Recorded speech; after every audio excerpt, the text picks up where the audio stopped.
Om Sri Gurubhyo Namaha Hari Om. Sri Guru Samhita, the legend of the Supreme Guru, original in Marathi as Sri Guru Charitra by Sri Gangadhara Saraswati, composition in Sanskrit by His Holiness Sri Vasudevananda Saraswati, also called Tembe Maharaj. This translation into English is provided by Dr. Narasimhaswamy Banavara. Chapter 23. Establishment of a Matha, that is monastery, at Gandharva Nagara, and the deliverance of the Brahma-Rakshasa. Salutations to Lord Ganapati, salutations to Lord Dattatreya. 1. The disciple Namadaraka saluted Guru Siddha and said to him, O great saint, O great donor of knowledge, please describe to me in detail the rest of the Supreme Guru's story. 2. Guru Siddha said, My child, listen to me. You are very broad-minded. I shall describe the legends of the Supreme Guru. Previously, I had narrated the story of the miracle of the barren buffalo yielding milk at the Brahmin's house. I shall continue that story now. 3. The next day, the farmer came to the Brahmin's house to rent out the buffalo. They were ready to pay the rental fees and take the buffalo for their work. 4. But the Brahmin said, I will not rent out the buffalo anymore. This buffalo yields milk. You can see for yourself if you wish. Saying thus, he milked the buffalo in front of them, filling 2 containers with the milk. 5. All of them were astounded at this miracle. Wow, what a surprise! How is this possible? Yesterday this buffalo was barren. It had no teeth. There was a rope through its nose. 6. This buffalo has never become pregnant even once. We have never seen a calf at all. How come it is giving milk? What kind of strange phenomenon is this? These words of the people passed from ear to ear and finally reached the king's ears. 7. Even the king was highly surprised. Immediately the king came to the Brahmin's house. He saluted the Brahmin and asked for every detail of what had happened there. 8. The Brahmin said to the king, O king, on the banks of the river Bhima there is a great saint. This is his miracle. He is the very incarnation of the Supreme Lord Shiva. 9. He comes to our houses here for the Bhiksha daily. Yesterday the merciful sight of the Supreme Guru fell upon our buffalo that was tied up near the door. He requested milk for his Bhiksha. 10. My wife said that this is a barren buffalo. Suddenly the Supreme Guru got angry. He ordered her to milk the buffalo. Those words became the very Kamadhenu for all of us. My wife milked the buffalo, which yielded 2 containers full of milk. 11.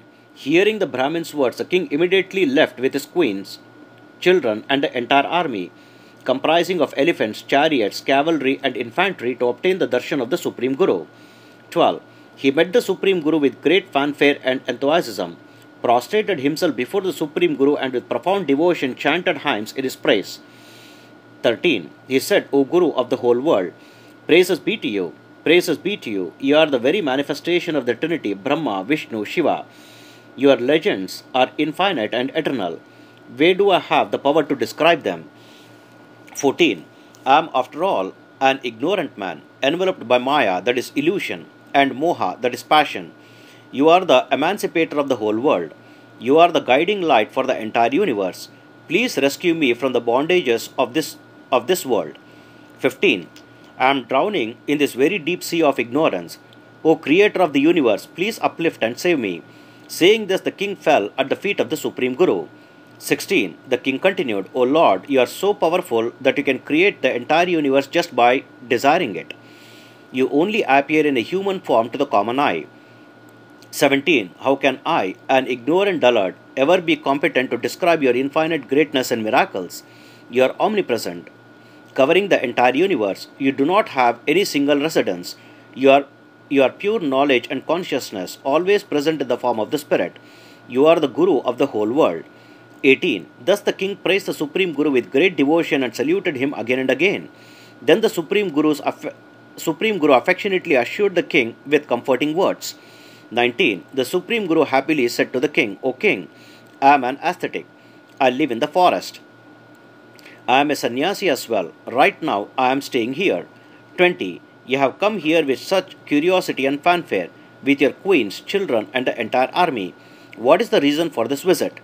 21. Hearing the Supreme Guru's words, the king folded his hands and humbly prayed to the Supreme Guru, O respected one, why do you stay in the forest? You are truly a great soul who delivers common folk from their miseries and afflictions. 22.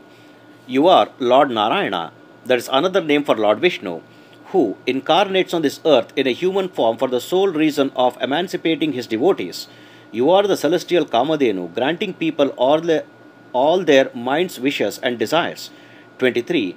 Your titles are famous in all the Vedas and the Puranas. O Bhaktavatsala, that is the friend of the devotees, your fame has spread far and wide. Therefore, please listen to this request of mine. 24. You are aware of the town by the name of Gandharva Nagara here. Please sanctify it with your divine feet by coming there. You can continue with your rituals in that town. You can stay in that village as well. 25. I shall have a Matha, that is monastery, constructed for your use and offer it to you. Please bless us all. Saying thus, the king fell at the Supreme Guru's feet and held firmly onto those divine feet. 26. The Supreme Guru thought to himself, everything about me has already been publicized here, so I have to remain here in this region for some time. 27. My desire is that this king and all the devotees here obtain my blessings and become sanctified. Okay, let it be. Let me stay here in this village, fulfilling all the desires and wishes of my devotees. 28. Deciding this, the Supreme Guru happily said to the king, O king, may everything proceed with your profound devotion. You do as you said you would. 29. Hearing the Supreme Guru's assent to his request, the king was extremely pleased. With great devotion and affection, the king had the Supreme Guru seated on a very comfortable seat in a palanquin. 30. Overjoyed, the king led the Supreme Guru into his city with music playing from drums and other musical instruments, auspicious and great songs, dances, and an enthralling and amazing procession. 31. Elephants and horses led the incredible procession. The king rode on a horse in front of the palanquin with his queens, praising the Supreme Guru all the way. There was a grand umbrella over the palanquin to provide shade to the Supreme Guru. 32. The Brahmins chanted the Veda mantras. The chants were incredible and were harmonious in meter and other qualities. The bards and minstrels were loudly chanting the praises and titles of the Supreme Guru. 33. Thus the king invited and brought the Supreme Guru to his city with love and with great pomp and show. The girls in the city were standing in line singing songs and performing arati, that is offering of divine light. 34. There was no end to the splendor of this procession. The king entered the city in the midst of these celebrations. Then the Supreme Guru entered the city happily. 35. To the west of the city there was a big Ashwatha tree. The houses near the Ashwatha tree were all empty. A huge fear had enveloped the residents there. 36. In the Ashwatha tree there lived a big and terrible ghost that inspired fear in every creature. It was Brahma-Rakshasa, a kind of evil human flesh-eating demon that was very cruel and fearsome. 37. The Brahma-Rakshasa was an extremely cruel demon that used to only eat humans. Fearing that Brahma-Rakshasa, no people used to live in the nearby houses. 38. As soon as the Supreme Guru came near the Ashwatha tree, the Brahma-Rakshasa became frightened and came down from the tree. 39. He held on to the Supreme Guru's feet, folded his hands with devotion and prayed to the Supreme Guru. He said, O Lord, I have drowned in this terrible darkness. Please have mercy on me and rescue me. 40. With your darshan, all my sins and afflictions have been destroyed to ashes. You are the epitome of mercy and kindness. You are the very manifestation of the Supreme Spirit. Please emancipate me. 41. Then the merciful Supreme Guru placed his divine hand on the Brahma-Rakshasa's head. Instantly, the demon got transformed into a human being. Falling at the Supreme Guru's feet, the man started weeping uncontrollably. 42. The Supreme Guru said to him, Go immediately to the Sangama. By bathing in the holy waters, you will be liberated. You will have no more rebirths. You will attain salvation. 43. Hearing the Supreme Guru's commands, the Brahma-Rakshasa went to the Sangama of the rivers, Bhima and Amaraja. As soon as he bathed in the holy waters, he discarded his mortal body. Immediately he became wise and liberated. 44. Seeing this miracle with their own eyes, all the people said among themselves, This person is no ordinary human being. He is the very manifestation of the Trinity, Brahma, Vishnu, Shiva. This is the truth, there is no doubt at all. 45. Then the Supreme Guru began to reside in the Matha, that is monastery, that the king had built for him. The king worshipped the Supreme Guru with profound devotion and served him well. 46. With great devotion, the king worshipped the Supreme Guru with various types of services, with music from different musical instruments, and with ladies singing sacred and auspicious songs. 47. The Supreme Guru proceeded to the Sangama daily for his rituals. With great devotion, the king would follow the Supreme Guru with his entourage and his family. 48. After completing his rituals, and the Supreme Guru would return to his Matha in the afternoon. The king would again come to the Supreme Guru with his entourage, salute him always with joy, and become the object of the Supreme Guru's mercy. 49. Sometimes he would seat the Supreme Guru in a posh and comfortable palanquin, and accompanied by his army, the king would devotedly take him to visit other places as well. 50. The Supreme Guru is Bhaktavatsala, the friend of the devotees. He is also subservient to his true devotees. Therefore, the Supreme Guru behaved in a manner that brought on joy and happiness to the king's heart.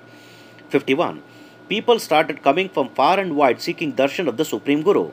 The king had established a routine for feeding the Brahmins every day. The fame of the Supreme Guru spread in each and every village near and far. 52. There was a village by the name of Kumsi at a distance from Gandharva Nagara. There was an ascetic in that village. He was well versed in the three Vedas, that is Rig Veda, Yajur Veda and Samaveda. He was a sannyasi as well. His name was Trivikrama Bharati. 53. He would only perform mental worship to the Lord. His favorite deity was Lord Narasimha, that is the fourth incarnation of Lord Vishnu. He had heard about the 53. He had heard about the tales of the Supreme Guru, Sri Narasimha Saraswati at Gandharva Nagara. 54. He had heard about all the miracles of the Supreme Guru. He had also heard about the pomp and splendor occurring in Gandharva Nagara every day. He used to criticize the Supreme Guru in several ways, saying he is a false and ostentatious ascetic. He is performing such miracles and leading such a pomp life, appropriate behavior for a sannyasi. 55. The all-knowing Supreme Guru knew all about what Trivikrama Bharati was saying and doing. The Supreme Guru is omnipresent and omniscient. He is a witness for all the happenings in the world. Therefore, he knew about the criticism that Trivikrama Bharati was heaping upon him. 56. Then a strange event occurred. O Namadharaka, listen with great reverence. Do not let your mind wander. Pay attention and listen. 57. The holy Sri Guru Charitra fulfills all the desires of its devotees. It attracts the minds of the devotees to itself. It is absolutely amazing. It can even attract the minds and hearts of saints and sages. This is the sincere request of the Brahmin Gangadhara Saraswati.